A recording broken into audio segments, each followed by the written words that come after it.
Hey, it's Dave here.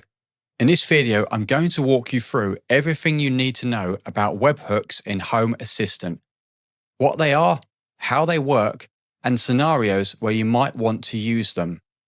We'll cover both sending and receiving webhooks using automations and Node-RED, including a live hardware demo where I use an ESP32 board running simple Arduino code to communicate externally with Home Assistant using nothing but webhooks. Whether you're just curious or looking to build more flexible automations, this is the ultimate beginner-friendly guide, and by the end, you have the confidence to start using webhooks in your own projects.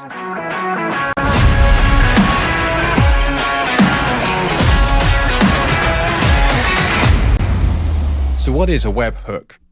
A webhook is basically a message sent from one system to another automatically when something happens. In the world of Home Assistant, it usually means something like, hey, someone triggered a button on a website, or a device has something to tell Home Assistant. A webhook is essentially a message sent from one system to another when something happens. Think of it like a digital doorbell. When an event occurs on another device or service, like a button press or a new notification, it rings Home Assistant by sending a small message to a special URL. That message can then trigger an automation instantly without Home Assistant having to constantly check for updates. How does it work? It works by sending an HTTP request, usually a post, to a special URL that Home Assistant is listening to.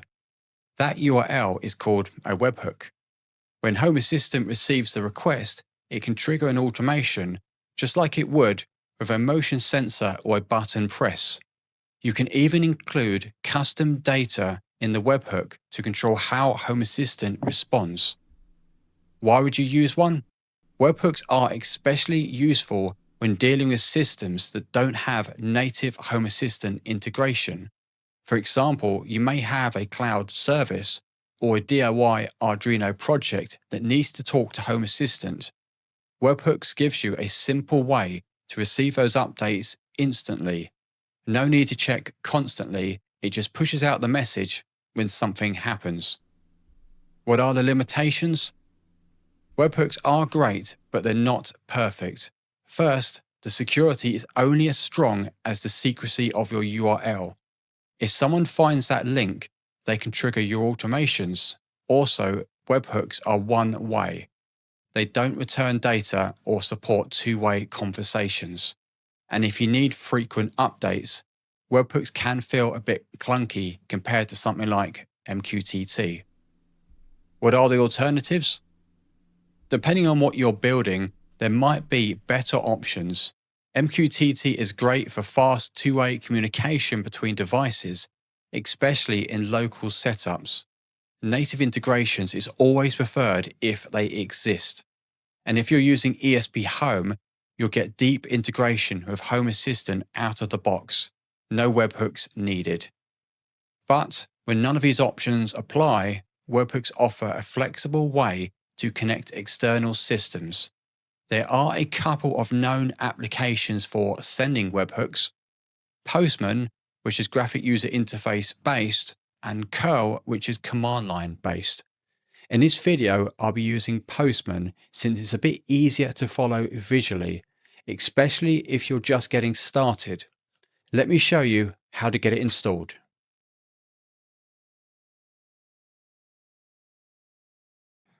To install Postman, go to the following web page, and then depending on the platform you're installing it from, I've got Windows 64-bit. I'm going to click that, choose an appropriate location and click Save. And then navigate over to where you downloaded it. Run the executable file. And then you should have Postman showing installed on your desktop.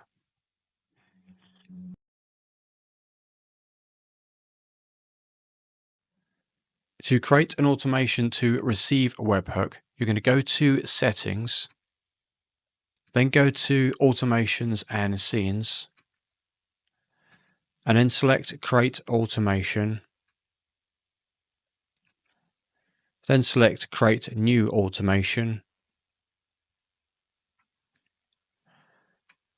Go to Add Trigger, and under Search Trigger type Webhook. Click on that. Now automatically it's going to generate a unique webhook ID, and treat this like a password. It should give you a warning in a second. Yeah, as I hover over, you can just about see there it says treat this ID like a password, keep it secret and ensure it's hard to guess. Now you can change this and you could make it something really simple like turn on. This would be a really, really bad idea, but it can be done. I'm just going to change it to a demo key. So I'm going to leave it like that. I'm now going to click Save. Then just give it a name and click Save. Now at the moment, all I've done is set the trigger value. I'm just going to leave it as that, and then we're going to head back over to Postman just so that we can confirm we can receive the webhook. Before we go over to Postman, if you just expand this arrow and then click Copy so that we've got the URL. Now from Postman, you're going to change from the Parameters tab and go to the Body tab, and you're also going to change None to Raw. So it should look like this. You're now going to paste in the URL here. Now, as you've probably noticed, currently it's set to my local IP address. So if you are using this externally, which more likely you are, you'll need to change this part here to reflect your Nabu-Casa or DuckDNS address. And now to send the webhook, you're just going to press the Send button. I'm just going to split the screen in half so you can see the automation is successfully being triggered. So here you can see the automation is on the left side and you've got the webhook on the right. I'm now going to press the Send button, and you can see here it's showing triggered. So we can confirm that is successfully working. Now, if you want to add more complexity to this, what you can do is also add some JSON where you can have certain values. So instead of the automation being triggered purely on the webhook ID being called, you could also add some key value pairs, which can then be the condition for the automation to be triggered. In this example, I'm just going to paste some JSON in here. And you'll see you've got source, bedroom, device, light, action, toggle. Now you don't have to make it as complicated as this, but what I'm demonstrating is you could potentially have one webhook ID, but using different key value pairs so that you can trigger multiple automations using the same webhook ID, but it will only be triggered when the condition part is set. I'm now going to go back into automations and add that condition. So now what we're going to do is select add condition. And if you type in the word template and then select that, and I'm going to type in this Ginger 2 template, which is going to look like that. So here you've got trigger JSON source bedroom, trigger JSON device light, and trigger JSON action toggle. I'm just going to click save. And I'm just going to split the screen into two so you can see those conditions. So here you've got the JSON, which is for the webhook we're calling, where you've got source, bedroom, device, light, action, toggle. And then you can see here we've got the Ginger 2 template. Now, if I click on these three dots, you can then select Edit in YAML, and that reveals the whole Ginger 2 template structure. Now, another thing which may catch you out is I'm going to send the webhook to confirm the trigger is still working, which you can see in this example it is. However, just to warn you, the and if part, whether it's correct or not correct, doesn't actually show whether that value was true. So if you've done your syntax wrong in the and if part, and you'll see the triggered bit is highlighted, that doesn't actually mean the automation has successfully worked. So you might want to scroll down and go to the then do section and just add some action like turning on a light or a switch, just so you can see if that actually does change. Then you know that the and if section is definitely working correctly. It's a mistake I made and I didn't realize until later. I'm just going to split the screen so you can see the bedroom switch and confirm that that condition is definitely working. One thing to watch out for when playing with JSON is it is case sensitive. So while you might want to have uppercasing for some of your wordings, just so it looks easier to read, bear that in mind that it may be a better idea to just keep everything in lowercase to prevent headaches. Now, it doesn't need to be as complicated as I'm demonstrating. You could just have one key value pair, which I'm now going to change. So I'm just setting it as action turn on bedroom. And I'm going to change that template as well.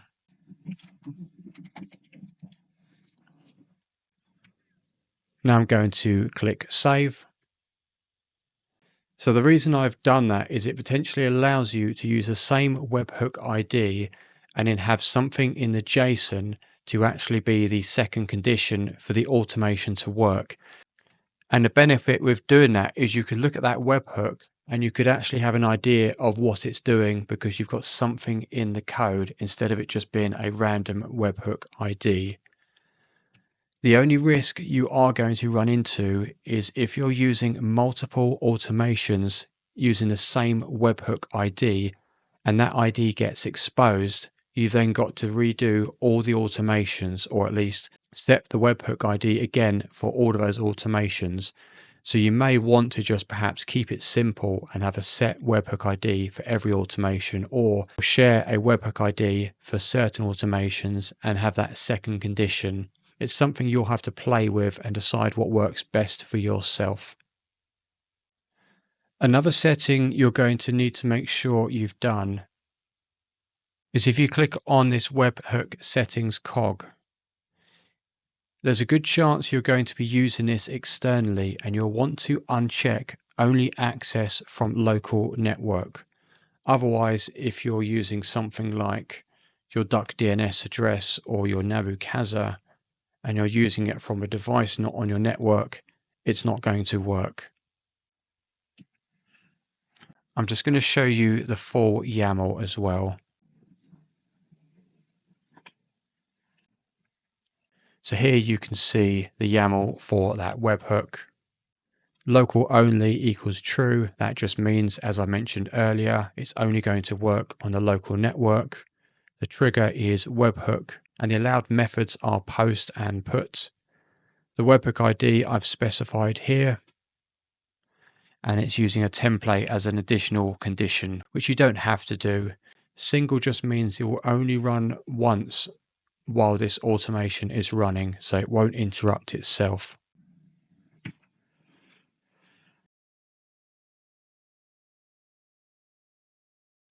Now I'm going to show you how to create an automation to send a webhook. The first thing you're going to need to do is create a REST command entry from your configuration.yaml file. If you head over to File Editor, and you'll be wanting to open configuration.yaml, and then I'm just going to add this code in here. So you've got REST command, and then you're sending a webhook. And this is the part where you're going to contain the URL and the webhook ID. The method will be post. And this section here is optional.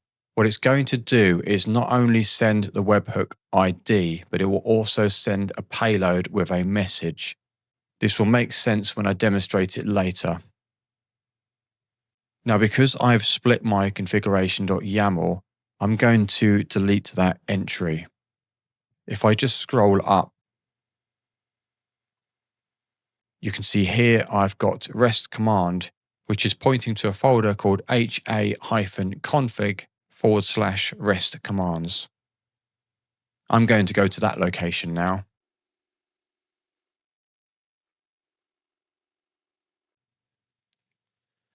The other difference you may notice is the REST command is missing.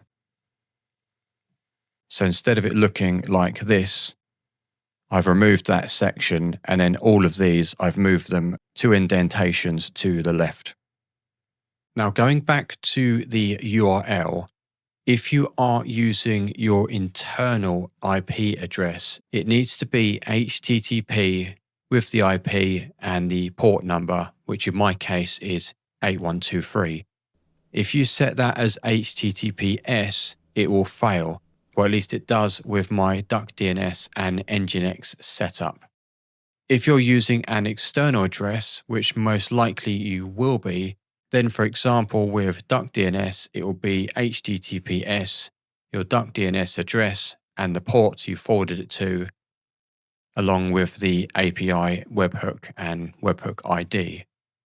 And for those of you using Nabucasa, it will again be HTTPS, your Nabucasa address, and then API webhook and your webhook ID. Now, another thing you can do, which is optional, is you can replace this with secrets. This will come in helpful because if you haven't split your configuration.yaml file and you've got your REST commands directly within that location, there is a likely chance at some point in the future you probably will find yourself sharing your configuration.yaml file with someone in the Home Assistant community. And if you did that, you would have accidentally exposed your webhook ID, which is essentially a password and possibly a security breach. So if you aren't splitting your configuration.yaml, you might want to consider using secrets for storing your webhook ID. I'm just going to quickly show you that now. So I'm just going to go into my secrets file. And you can see here, I've got the webhook ID, and here's an example one I've just called webhook URL. And when you're referencing it, it's just going to look like that. It'll be exclamation mark, secret space, and then webhook underscore URL. And then here's an example of it referencing a secret instead. Now, one of the cool features with using a payload as well as the webhook ID is you could potentially use the same webhook ID multiple times, but because you're referencing a different payload, you could have some kind of automation or trigger so that when it's this webhook ID and the message payload is that, the actual process is going to run. So perhaps if you've got a series of lights you're going to want to trigger off and on, you could actually share the same webhook ID, but based on what the payload is, determines whether the lights go off or on. Here you can see I've got send webhook to as the name. That will need to change for each of these entries you've got. And again, if you want the webhook ID to be different, you'll need to specify a unique one. But in this example, I've just made a secret file and I'm just going to keep using it for these examples. Method will be post. And you can see here, I've got message equals hello from webhook 2. And if I go to another example, you can see in this one, it's got hello from webhook 1, but I'm not using the secret and it's just referencing an example webhook ID. Once you've done that and you've saved changes, what you will need to do is go into Developer Tools. And then if you scroll down and look for RESTful command, and then click that. That will then save that value.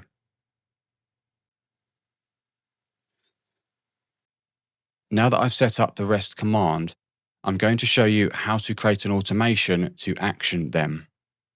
If you go to Settings, then go to Automations and Scenes, then go to Create Automation, and select Create New Automation. Now I'm going to skip the part of adding the trigger because I just want to show the Action tab section of this automation. If you go to Add Action, and then from this search, you're going to type in RESTful, and you should see the REST commands I created earlier.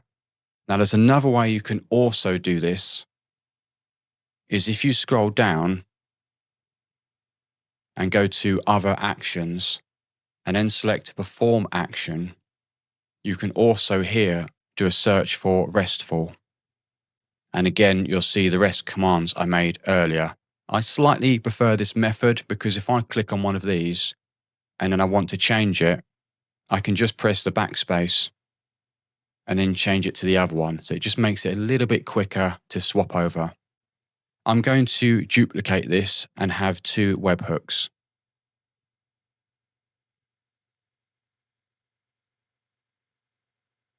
So I'm just going to make that webhook 2. So now I've got 2 separate webhooks. And to demonstrate them working, I'm just going to split the screen and open a Node-RED process flow. So this is the example process flow I've got. It will receive the webhook, and then I've got this switch here, so that based on the payload value, it will then redirect to one of the other nodes. I'm now going to select Run Action, and you can see there, the webhook has ran and it's got the message, hello from webhook 1. And if I run the other one, you can see there it's got hello from webhook 2. And it's going to one or the other of these debug nodes. So for example, if I just block that one out, and I'm just going to clear the debug screen. Now when I run the action for webhook 1, you'll see that works. Each time I run it, it's working. And I'm going to clear the screen. But if I run the action for webhook 2, it's not doing anything. And that's because I've disabled this debug node, which also proves it goes to one value or the other based on the switch I'm using. So that's just an example of how you could actually have the same webhook URL to trigger multiple process flows, but those process flows only work depending on the value of the payload. One thing just to warn you, while you can use the webhook ID on multiple occasions by taking advantage of the payload to determine the path the process flows goes down, you can only use that webhook ID on one node.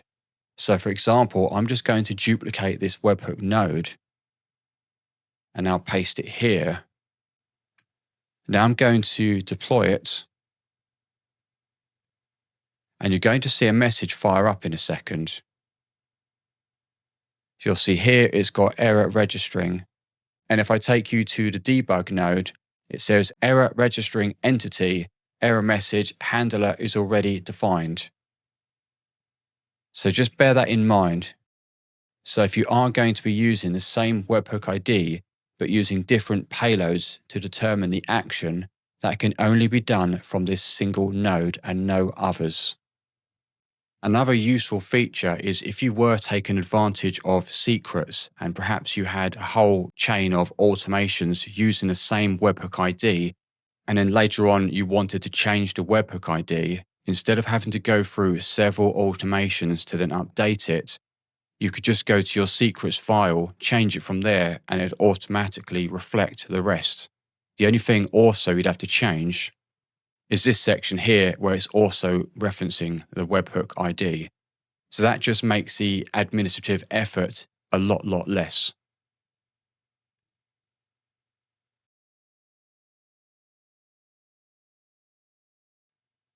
Now I'm going to show you how to receive a webhook using Node-RED. If you go into Node-RED, and then from the nodes, if you do a search for Webhook, this is the one we're going to be using.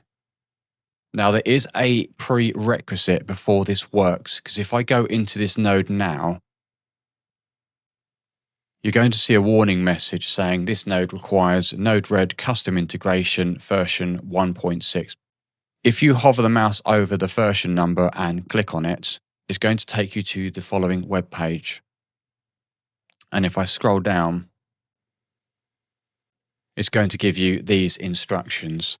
Now, to be honest, I found these steps a little bit confusing, so I'm just going to show you the way I got it working, which is by following option 1, which requires HACS installed Home Assistant Community Store in your Home Assistant environment. Now, if you don't already have HACS installed, I've made a video earlier, which I will link in the description. Assuming you've already got HACS installed, if you click on that from the sidebar, and then from this search field, if you type in Node-RED Companion, and that's the one that you're going to want to need. You can also search by the repository number, which is that one. So if you click on this, then you're going to select download, and then click download again and just wait for it to install. Once that's downloaded, refresh the web browser, because on the next step, when you add the integration, it might generate an error message. The next stage is you're now going to go to Settings. Now go to Devices and Services. And if you click Add Integration, you now need to search for Node-RED Companion again. And you'll see it here. So you click on that, then click Submit, and then click Finish. Now, if you get an error message like this, just refresh your web browser and then add the integration again from Devices and Services.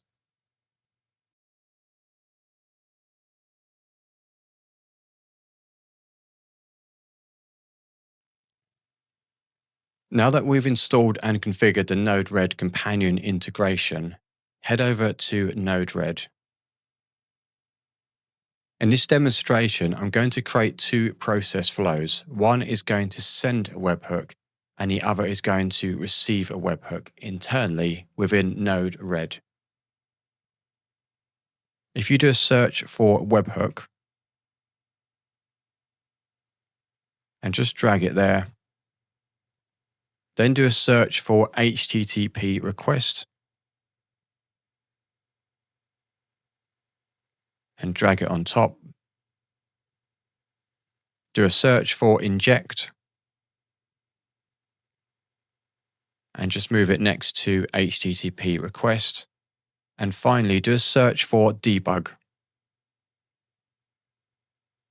which is going to go next to webhook, and just join those 2 together. So it looks like that. Now, if we go into the timestamp or inject node, and we're going to delete this part off, change message.topic to message.payload. And I'm just going to type in hello. Then click done. Now we're going to go to the webhook node. And you'll see here it's already generated a random webhook ID. Leave allowed method settings as they are, and you're just going to click copy so you've got that webhook ID. Then click done. Now we're going to go to the HTTP request node. And under URL, you're going to paste that value.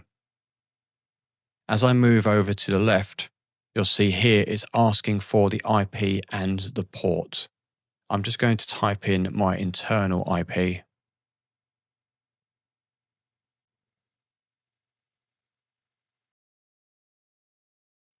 And because I'm using my internal IP address, I have to change it from HTTPS to HTTP.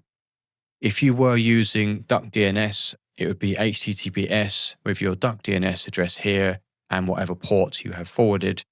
And if you were using Nabucasa, you wouldn't need to worry about the port. It would just be your Nabucasa address here. If you change the method from get to post, and then you're going to click done.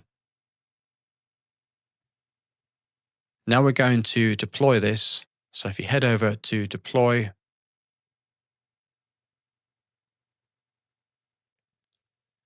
so what I've done here is I've got an inject node, which is going to send a payload of hello. It's then going to send a webhook via the HTTP request node. And then this webhook is going to be received, and you're going to see it output from the debug node. So just keep your eye out on this section here. And I'm now going to press the inject node. And there you can see it's showing hello. So we know that's working internally. We're able to send and receive a webhook within node red. Now I'm going to show you some other more complicated examples. So this one here, it pretty much does the same thing. You're going to press the inject node. It's going to send a webhook. That's going to be received here. But where this is different, I'm using the function node, and it's going to make message.payload say message successful. And then it's going to send another webhook to a different ID, which is this one here, which will then go to the debug node afterwards. It's just a kind of way of sending a webhook and then receiving another webhook back to just say, hey, I've received you. So if I press send here, and again, just keep your eyes out on the debug section, and you can see there, I've received the message, hello from node red, which is what this part here says. But what it's also done has sent another webhook, which is then saying message successful. Technically, webhooks are a one-way communication, but I've kind of tried to sort of fiddle around so that you could trigger an automation or process flow so you can send a webhook. And then if that webhook is received, it then sends an additional webhook back as some form of communication. You might find that useful, or you may not actually need it. Another example I've got here is taking advantage of using payloads. And what we're doing here is still using a single webhook ID, but based on which payload we use, we can trigger different process flows. So you'll see here, I've got various different inject nodes, and when I just click on one of them, this time it's using a bit of JSON. So you'll see here, it's got source, lights, action, turn on. And I've got other ones which is exactly the same, but for heating, where it's got heating turn on, which you can see there. And then this is the part where the webhook gets received. And then what it's going to do is go to this source section.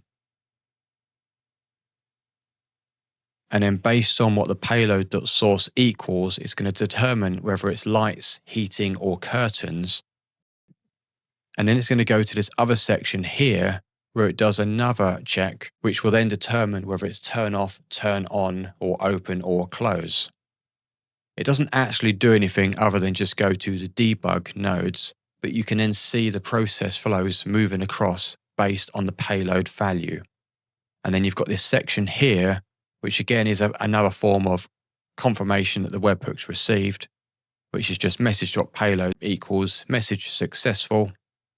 That's going to send to webhook 2, which is this one on the bottom here, and then that will payload it back out.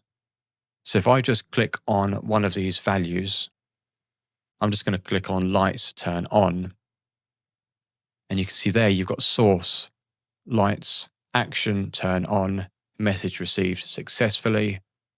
I'm just going to clear that, and if I just click on, say, curtains open, you can see there it's got source, curtains, action open, message successful again. So what it's doing is it's going to one of these debug nodes. So you could use something like this to have a process flow where it receives a webhook, and then based on the payload, it can then trigger a different action. And in case you're wondering, all of these process flows I will share on GitHub in case you want to download them or find them of value.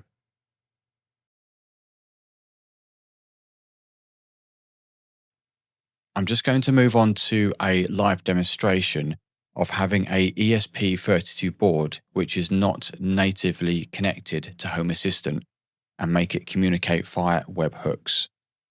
In this Arduino code, you'll see the part that you're going to need to change is your Wi-Fi SSID and password. You've then got this part, which is the webhook you're sending out to. And I've just got it set here. So if you were using DuckDNS, it would look something like that with your external port and webhook ID. And I've just put some examples here in terms of the structure it should look like.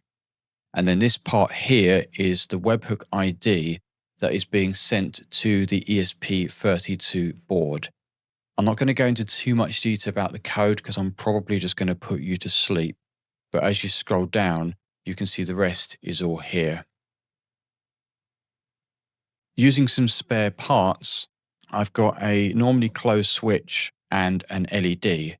When I press the normally closed switch and release it, it's going to send a webhook out to Home Assistant. And from Node-RED, when I press the inject node, it's going to send a webhook to the ESP32 board and also turn on the LED for 2 seconds. I'm just going to move over to the Node-RED process flow. So you'll see here, I've got the inject node, which is just going to send a message saying hello from Node-RED. And if I click on the webhook, you can see there, that is the IP address of the ESP32 board.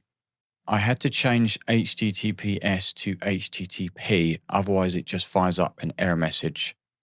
And then here is just an example webhook ID I've used, and the method will be post.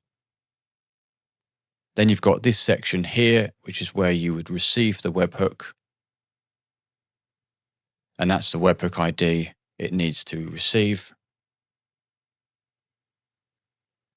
And then I've just added a debug node so that when the webhook comes through, you'll be able to see it in this section.